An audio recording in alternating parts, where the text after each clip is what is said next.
서울 평균 집값이 10억 초반인데 대주주의 기준을 10억으로 만들었다는 부분에 있어서도 지적이 나오고 있고, 그러나 민주당에서도 여러 의원들이 이 부분은 다시 조정할 필요가 있다는 목소리를 내고 있지만, 유독 한 사람 강력하게 주장하고 있는 것, 바로 진성준 의원입니다. 이 정책을 진두지휘했다라는 평가를 받고 있는 진성준 의원은 증시는 결코 무너지지 않는다라면서 자신감을 보여주고 있습니다. 주식 양도세 과세 요건을 되돌리면 우리 주식시장이 무너질 것처럼 말씀하지만 그렇지 않다. 그렇지 않고 문재인 정부 시절에도 10억 원으로 낮추었으나 주가의 변동은 거의 없었다. 근데 이제 이게 점차적으로 좀 낮추더라도 뭐 50억이었으면 뭐 30억 혹은 뭐 20억 이렇게 시장의 충격을 완화할 수 있는 정도 수준까지 약간 이렇게 조절해 가면서 낮췄어야 되는 게 아닌가. 갑자기 50억에서 10억으로 확 낮춰버리면 너무 급격한 변화를 주는 것 아니냐. 이런 지적도 충분히 나올 수 있는 거 아닙니까, 이인철 소장님? 맞습니다. 지금 사실은 이 개인 투자자들이 공분하고 있는 건 공감이에요. 타이밍이고. 네. 우리나라에서 법인세를 가장 많이 내는 회사가 삼성전자예요. 네. 그런데 2023년, 2024년 2년 연속 법인세를 한 푼도 못 냈습니다. 아마 삼성전자 창사 이래 처음일 거예요. 네.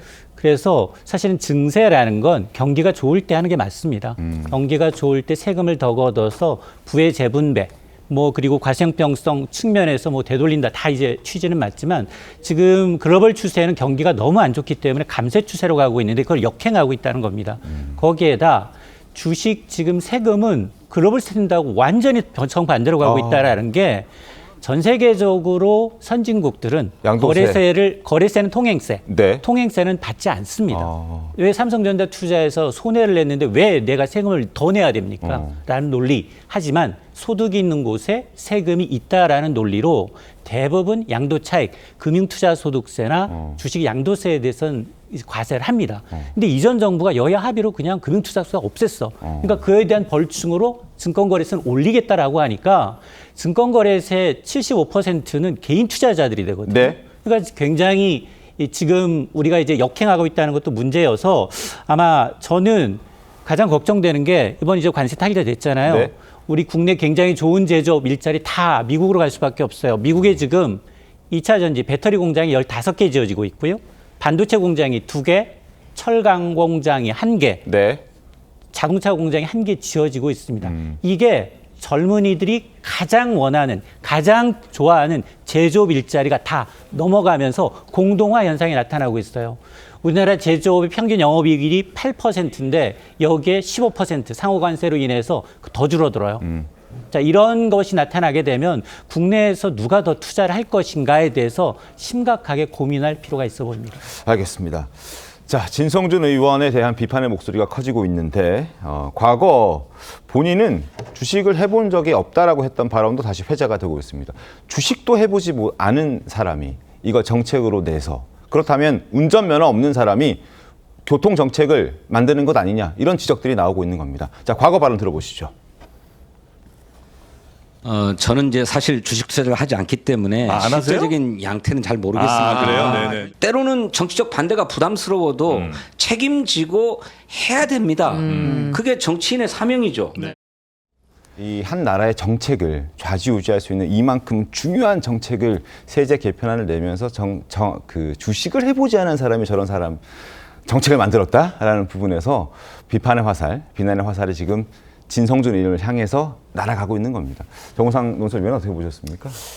예, 어찌됐건 이번 증시 폭락 그리고 이제 증세와 관련돼서 어떤 한 사람에 대해서 비난을 해서 좀 네. 화를 풀고 싶은 어떻게 보면 희생양이 필요한 상태이긴 해요. 근데 네.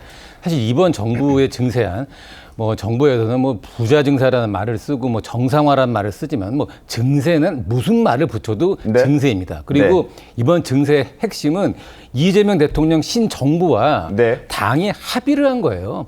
진성준 정책위 의장이 개인적으로 만들어서 만든 법안이 아닙니다. 네. 진성준 정책위 의장은 그냥 이번 증세를 만드는데 하나의 실무적인 역할을 했던 사람인 거고, 아까 말씀드린 것처럼 이번 증세 사태의 궁극적인 책임은 이재명 대통령 정부에 있는 겁니다. 네. 그러나 지금은 취임 초기이기 때문에 이재명 대통령에 대해 개인적인 비난을 하고 싶지 않은 사람들이 많을 거예요. 그리고 민주당 지지하는 슈퍼 개미들 입장에서는 그래도 대통령에 대한 직접 비난은 좀 조심스러울 겁니다. 그래서 눈에 보인 게 바로 진성준 의원이다. 정책위 의장이고 진성준 의장은 곧 아니죠. 이미 이제 임기가 끝났습니다. 끝났죠. 전 예. 정책위 의장입니다. 예. 그렇기 때문에 현직도 아니기 때문에 네. 더 어떻게 보면 공격하기 쉬운 대상이고 그리고 이게 화가 이만큼 나 있는 상태에서 나는 주식을 해본 적이 없다. 그러면 뭐 거기에 기름을 붓는 거죠. 네. 그렇기 때문에 과거에 이분이 했던 발언들 그리고 진성준 의원의 부인이 국내 이 주식시장에 뭐 얼마를 투자했고 아들이 미국 시장에 얼마를 투자했고 네. 또 최근에 또 10억짜리 아파트를 샀는데 이 그렇죠. 10억이 주식 양도세 대주주 기준을 강화한 10억이랑 또 어떻게 맞아요. 네. 여러 가지 요인들이 한 자리에 맞았기 때문에 지금 모든 기승전 분노의 초점은 진성준 정책위 의장으로 가고 있다고 볼 수 있습니다. 부장님 그래서 어떻게 보십니까? 근데 사실 그 전에 뭐 금투세 논란이 있을 때도 진성준 의원이 굉장히 민주당에서 센 발언들을 계속하면서 입장을 고수했던 전력이 있잖아요. 네. 쭉 해가지고 이거는 진성준이 주도한다라는 이미지가 굉장히 강해요. 그러니까 민주당 지지층에서도 이재명 대통령에게 직접 타겟하기는 그렇고 자기도 손해 보겠으니까 아 이게 정말 돈은 정직하구나 정치에보다 더 앞서는 게 내 경제적 이득이구나 이런 얘기들 굉장히 많이 나오거든요. 그래서 네. 진성준 의원에 대해서 비판할 때 가장 많이 나오는 얘기가 딱 두 가지더라고요.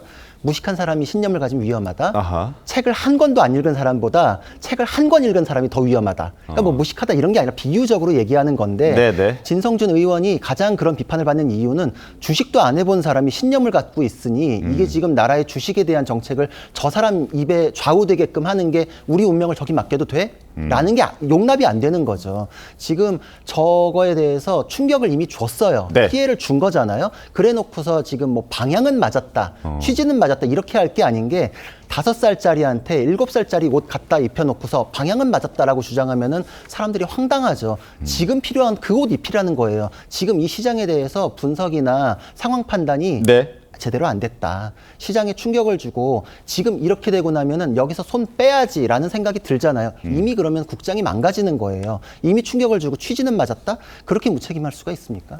자, 그리고 지난 3일에 공개된 공직 윤리 시스템에 따르면 진성준 의원의 가족들이 주식을 일부 하는 것으로 지금 알려졌는데 국내 주식시장을 이렇게 혼란스럽게 만들어 놓은 그 장본인의 가족들은 정작 국내 주식이 아닌 미국 주식에 또 올인하는 모습을 보여줘서 또 투자자들의 공분을 사고 있는 그런 상황이기도 합니다. 자, 그리고 또 하나 부동산 문제도 거론하지 않을 수가 없는데 앞서 정무상 논설위원께서 잠깐 언급해 주셨듯이 지금 진성준 의원이 최근 산 것으로 확인이 된 서울의 한 아파트 값이 딱 10억 언저리입니다. 그래서 이를 두고 보통 대주주 이렇게 주식시장에서는 표현하잖아요. 아마 땅이기 때문에 이런 표현이 나온 것 같은데 부동산 대지주라는 표현까지 등장하기 시작했습니다. 그러니까 대주주 기준을 10억 원의 기준을 맞춘 이번 정책안에 대해서 비판하고 있는 것이죠. 아, 어쩜 저렇게 딱 10억 언저리에 맞추는 것이냐. 능력도 대단하다. 뭐 이런 식의 약간의 조롱이 섞인 그런 표현들이 이제 커뮤니티에서는 나오고 있는 겁니다. 장윤주 변호사님 어떻게 보셨습니까? 글쎄요, 뭐 진성준 의원에 대해서 뭐 비판을 얼마든지 할 수 있고, 뭐 관련돼서 대주주 주주의 그 기준을 강화하는 부분에 대해서도 얼마든지 저는 뭐 여러 가지 의견을 표출할 수 있다고 생각합니다. 네. 그러나 다만 뭐 정상적으로 지금 아파트를 구입한 부분이 있고, 그리고 서울 아파트의 시세를 생각해 본다라고 한다면 뭐 앞서서도 이야기가 나왔지만 10억 정도의 집을 구입한 것을 가지고 이번 대주주 기준 강화와 연결해서까지 비판할 문제는 아니지 않나라는 생각은 듭니다. 조금은 너무 나간 비판일 수도 있겠다라는 생각은 드는데요. 일단 정책적인 부분은 정책적인 부분대로 나름대로의 견해를 밝힐 수 있는 것이고, 그 부분에 대해서는 앞서 말씀드린 것처럼 지금 또 민주당이 새 지도부가 나왔고, 그리고 아직까지 추가 논의할 수 있는 시한이 있는 상황이기 때문에 이 부분에 대해 국민적인 여론, 그리고 개미 투자자들의 어떤 그런 의견이나 이런 부분까지도 반영해서 추가적으로 분명히 논의가 가능할 거라고 생각됩니다. 알겠습니다. 근데 진성준 의원에 대해서 저 집에 대해서 얘기하는 건 저도 뭐 10억짜리 집 살 수 있다고 생각을 해요. 네. 근데 비판의 포인트는 못 믿겠다라는 거예요. 과거 과거에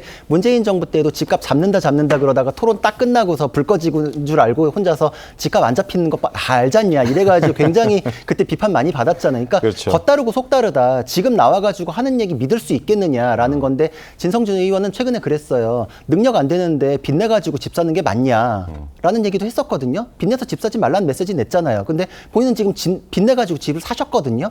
그러니까 본인은 능력되고 남들은 내가 보아하니 니들은 안 되는 것 같으니까 빚내지 마라. 근데 진성준 의원의 말에 의하더라도 집값은 오른다면서요. 오르는 거 계산해가지고 국민들께서 대출 얻어가지고 사는 거를 왜 막죠? 그러니까 여러 가지로 못 믿겠다 이거예요. 비판의 포인트는 그거라고 생각을 합니다. 물론 진성준 의원은 그 능력되는 수준까지만 빚을 내라라는 주장이었죠. 그러니까 빚도 본인의 능력 범위 내에서 빚을 내라. 그만큼만 빚을 내고 그 이상 막 10억, 20억 이렇게 대출 받는 것에 대해서는 좀 다소 부정적인 입장을 진성준 의원은 내긴 했었습니다. 어찌됐든 이번에 개편안에 대해서 주도적인 역할을 했다라고 알려져 있고 그래서 비판의 대상이 되고 있고 그러나 여러 패널들께서 말씀해 주셨듯이 결국 재간은 이재명 대통령이 하는 겁니다. 이재명 대통령에 대한 비판도 함께 뒤따른다는 부분도 말씀을 드리겠습니다. 그리고 주말 사이에 민주당에서는 신임 당대표 선출이 있었습니다. 바로 정청래 당대표가 선출이 됐는데 이 문제에 대해서 어떻게 얘기를 했을까요? 한번 들어보실까요? 대체적으로 양도세 기준 때문에 여론이 좀 안 좋은 지적이 있는데 재검토를 하실 건지. 오늘은 전당대회 관련된 것만 좀 물어보셨으면 좋겠습니다. 자, 정청래 새 당대표도 저 질문에 대해서는 불편해하는 거죠. 쉽게 답하기 어려운 그런 상황이었을 겁니다.